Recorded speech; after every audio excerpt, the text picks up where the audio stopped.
আকাশবাণী কলকাতা গ্রামীণ সংবাদ পড়ছি চঞ্চল ভট্টাচার্য।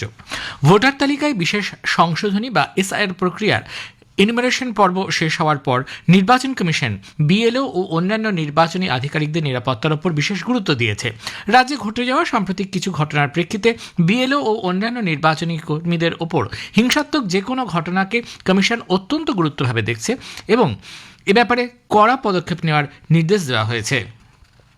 এর আগে গতকাল এসআইআর এর কাজে নিযুক্ত বুথ লেভেল আধিকারিকদের নিরাপত্তা দেওয়ার জন্য রাজ্যপাল সিভি আনন্দ বোস রাজ্য সরকারের কাছে প্রস্তাব রেখেছেন। পর্যটনের বিকাশে রাজ্য সরকার জলপাইগুড়ির গজলডোবার সামগ্রিক উন্নয়নে একটি কমিটি গঠন করেছে।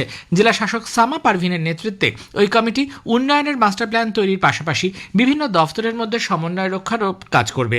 এছাড়াও গজলডোবার ভোরের আলো, ভ্রামরী দেবী মন্দির, শিকারপুরের মতো এলাকা নিয়ে একটি পর্যটন সার্কিট তৈরিরও সিদ্ধান্ত নেওয়া হয়েছে। উত্তর ২৪ পরগনার সন্দেশখালীতে শাহজাহান শেখের বিরুদ্ধে মামলার প্রধান সাক্ষী ভোলা ঘোষকে খুনের চেষ্টার অভিযোগে পুলিশ এক জেলা পরিষদ সদস্য সহ দুজনকে গ্রেপ্তার করেছে। ধৃত উত্তম সর্দারকে দক্ষিণ ২৪ পরগনার পোলেরহাট এলাকা থেকে গ্রেপ্তার করে পুলিশ। ওই ব্যক্তি উত্তর ২৪ পরগনা জেলা পরিষদের সদস্য। পাশাপাশি সন্দেশখালী সরবেরিয়া এলাকা থেকে রুহুল কুদ্দুস তরফদার নামে একজনকে গ্রেপ্তার করেছে ন্যাজার থানার পুলিশ। দুজনকেই আজ বসিরহাট মহকুমা আদালতে তোলা হলে বিচারক তাদের পুলিশ হেফাজতে পাঠান।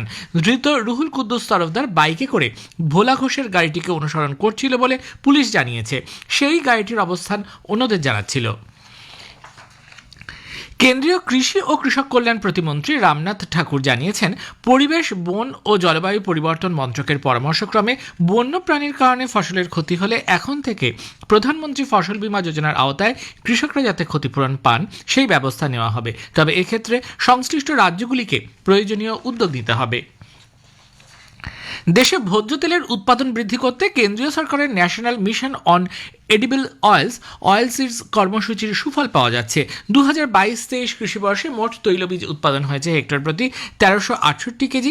২০২৪-২৫ তা বৃদ্ধি পেয়ে হয়েছে হেক্টর প্রতি ১৪১২ কেজি। ডাল শস্য উৎপাদনে দেশকে স্বনির্ভর করে তুলতেও মিশন ফর আত্মনির্ভরতা ইনপালসেস প্রকল্পের সূচনা হয়েছে। এর জন্য বাজেট বরাদ্দ করা হয়েছে ১১,৪৪০ কোটি টাকা। পশ্চিম বর্ধমানের জামুরিয়ার চিঁচুড়িয়ায় ডাঙ্গালপাড়ায় ৬০ নম্বর জাতীয় সড়কে পুলিশি নির্যাতনের অভিযোগ তুলে বিজেপির নেতৃত্বে একদল গ্রামবাসী আজ পথ অবরোধ করেন। ওই এলাকায় মৃতদেহ দাহ করার সময় গতরাতে বালি বোঝাই একটি লরির ধাক্কায় সব যাত্রীদের একজনের মৃত্যু হয়। এরপর পুলিশ গেলে পরিস্থিতি উত্তেজনাপূর্ণ হয়ে ওঠে। পুলিশের ওপর হামলা চালানোর পর পুলিশের বিরুদ্ধে হেনস্থার অভিযোগ ওঠে। এখন অবশ্য পরিস্থিতি নিয়ন্ত্রণে। জরুরি রক্ষণাবেক্ষণ ও মেরামতির কাজের জন্য কলকাতা ও হাওড়ার মধ্যে সংযোগকারী বিদ্যাসাগর সেতু আরও এক দফায় সম্পূর্ণ বন্ধ রাখার সিদ্ধান্ত নেওয়া হয়েছে।